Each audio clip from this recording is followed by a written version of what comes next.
নমস্কার। জানেন তো কোএনজাইম কিউ মেডিসিনটা অনেকে ভাবেন যে ভিটামিন, ডাক্তার ভিটামিন দিচ্ছেন, মোটেই না।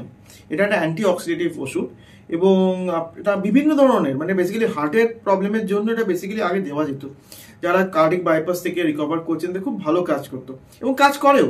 তাছাড়া ডায়াবেটিস কন্ট্রোল, ক্রনিক কিডনি ডিজিজে এবং ব্লাড প্রেশার রেগুলেশনে কিন্তু কোএনজাইম কিউ একটা অসাধারণ ভূমিকা আছে। কিন্তু আমরা সেটা বলছি না, আমরা বলছি এটা মেল সেক্সুয়াল ফাংশনে কি রোল। দুটো ফাংশন, একটা হচ্ছে গিয়ে ফার্টিলিটি।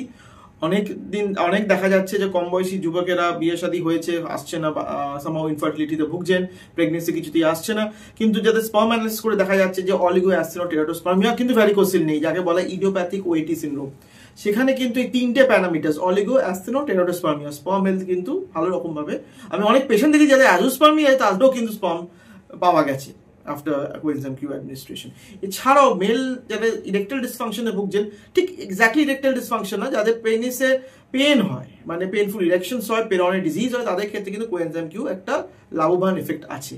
এবং সে সাথেও কিন্তু একটা বোনাস টিপ বলতে পারেন, যারা এক্সারসাইজ করছেন, যারা ধরুন মাসেল রিকভারিতে কিন্তু কোএনজাইম কিউ হেল্প করে। বিকজ মনে রাখবেন মাইটোকন্ড্রিয়াল একটা ফাংশন একটা আছে কোএনজাইম কিউ, তার জন্য এই যে ফ্যাটিক, এই যে গা হাত পা ব্যথা, ভাল লাগছে না, এই জিনিসটাও কিন্তু অনেকটা ওভারকাম করবে, ইনক্লুডিং ইউর মেন্টাল স্ট্যাটাস।